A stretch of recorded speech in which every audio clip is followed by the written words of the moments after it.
رحمت الرحمہ عربی زبان میں جو لفظ استعمال کیا جاتا ہے یہ رحم یرحم سے ہے، جس کا مطلب ہے مہربانی کرنا، ترس کھانا اور شفقت کرنا۔ اور عربی زبان میں کہا جاتا ہے ہی ارادت ایصال الخیر۔ رحمت کا مطلب یہ ہے کہ اللہ تعالیٰ نے خیر اور برکت عطا کرنے کا ارادہ کیا، اور اس لیے ابن القیم رحمۃ اللہ علیہ فرمایا کرتے تھے الرحمت سبب واصل بین اللہ و بین عبادہ۔ رحمت ایک ایسا سبب ہے جو مخلوق کو خالق سے جوڑتی ہے۔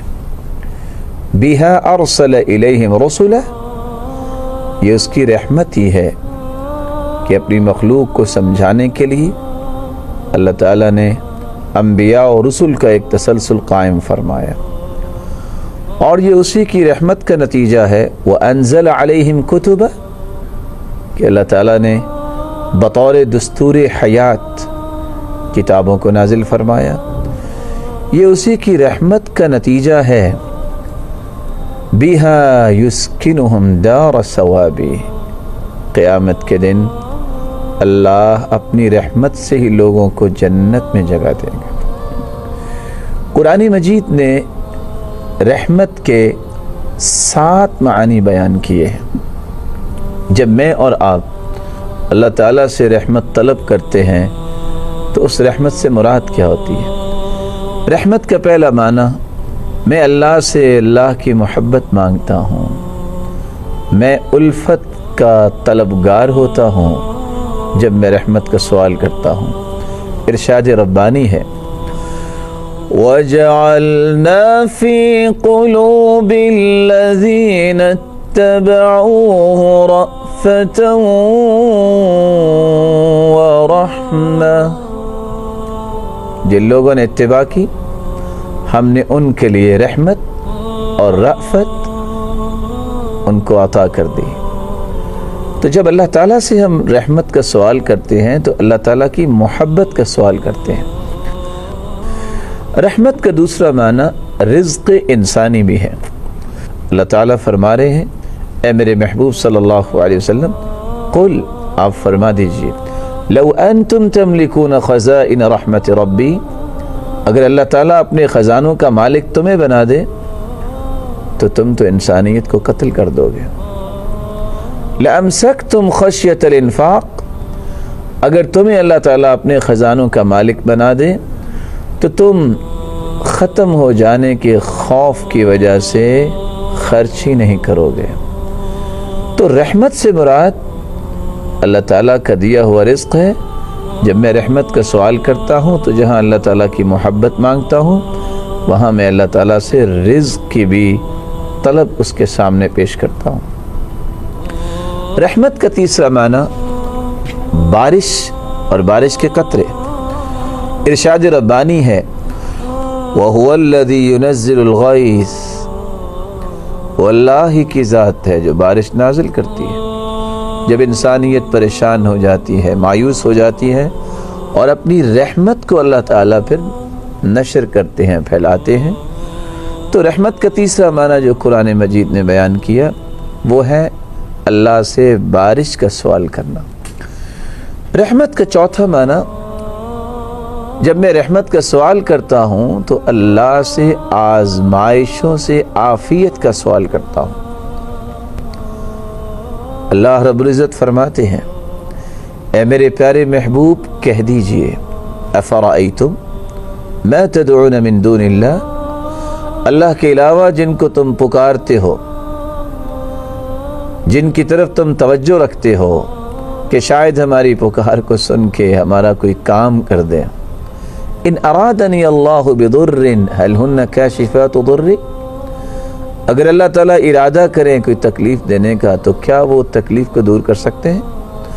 او ارادنی برحمہ هل ہن ممسکات رحمتی، اگر میرا رب مجھے رحمت سے نوازنا چاہے یعنی آزمائشوں سے بچانا چاہے تو کوئی ہے جو اللہ کی رحمت کی راہ میں رکاوٹ بن جائے؟ تو رحمت کا چوتھا معنی آزمائشوں سے عافیت طلب کرنا اللہ رب العزت کی ذات سے۔ رحمت کا پانچواں معنی دشمن کے مقابلے میں اللہ تعالیٰ کی مدد مانگنا اور اس کی نصرت، اس کی تائید کا سوال کرنا۔ فرما دیجئے اے میرے پیارے محبوب صلی اللہ علیہ وسلم، من ذا الذی یعصمکم من اللہ، کون ہے جو اللہ سے آپ کو بچائے؟ ان اراد بکم سوءا، اگر اللہ تعالیٰ تمہیں کوئی تکلیف دینا چاہے تو کوئی بچا سکتا ہے؟ او اراد بکم رحمہ، اور اگر تمہیں دشمنوں سے بچانا چاہے تو کوئی دشمن تمہارا کوئی نقصان نہیں کر سکتا۔ رحمت کا چھٹا معنی آگ سے نجات۔ جب انسان رحمت مانگتا ہے تو اللہ تعالیٰ سے التجا کرتا ہے کہ اللہ مجھے آگ سے بچا دے۔ اگر اللہ تعالیٰ کا فضل تم پہ نہ ہوتا، اللہ کی رحمت نہ ہوتی دنیا میں اور آخرت میں، تو تمہیں اللہ کی طرف سے آگ کا عذاب پہنچتا۔ یہ اس رب کی رحمت ہے کہ اس نے تمہیں آگ کے عذاب سے بچا لیا۔ رحمت کا ساتواں معنی جو قرآن مجید نے بیان کیا ہے وہ ہے امن اور سلامتی والی جنت کا سوال کرنا۔ جب میں اور آپ اللہ تعالیٰ سے اس کی رحمت کا سوال کرتے ہیں، اس کا مطلب یہ ہوتا ہے، اے میرے مالک، میں نے تجھ سے محبت کا بھی سوال کیا، اللہ میں نے تجھ سے رزق کا بھی سوال کیا، میں نے تجھ سے بارش کا بھی سوال کیا، میں نے آزمائشوں سے بچنے کا بھی سوال کیا، اور میں نے دشمن کے وار سے بھی محفوظ ہونے کا سوال کیا، اور جہنم سے بچاؤ کا سوال کیا۔ یہ ساری چیزیں تو نے عطا کی ہیں، مجھے جنت کا بھی سوال کرنا ہے، مجھے اپنی رحمت سے جنت میں لے جا۔ اللہ کی رحمت، اللہ کی جنت احسان کرنے والوں کے بہت ہی قریب ہے۔ کیا مطلب؟ احسان کرنے والے اللہ کی جنت کے مستحق ہیں۔ رسول اللہ صلی اللہ علیہ وسلم نے مومنوں کی آپس میں محبت اور رحمت کی ایک مثال بیان کی ہے، اور یہ روایت صحیح بخاری اور صحیح مسلم کی ہے۔ مثل المؤمنین فی توادہم وتراحمہم وتعاطفہم كمثل الجسد الواحد اذا اشتكى منه عضو تداعى له سائر الجسد بالسہر والحمى۔ مسلمانوں کی آپس میں محبت، آپس میں رحم دلی اور عاطفت کی مثال ایک جسم کی ہے۔ جسم کا کوئی حصہ اگر بیمار ہو تو سارا جسم بخار اور تکلیف کو محسوس کرتا ہے۔ اسی طرح ایک مومن کی مثال دوسرے مومنوں کے لیے ہے، وہ مومنوں کی تکلیف کو محسوس کرتا ہے، مومنوں کی خوشی کو اپنی خوشی سمجھتا ہے، اور مومنوں کے غم کو اپنا غم سمجھتا ہے۔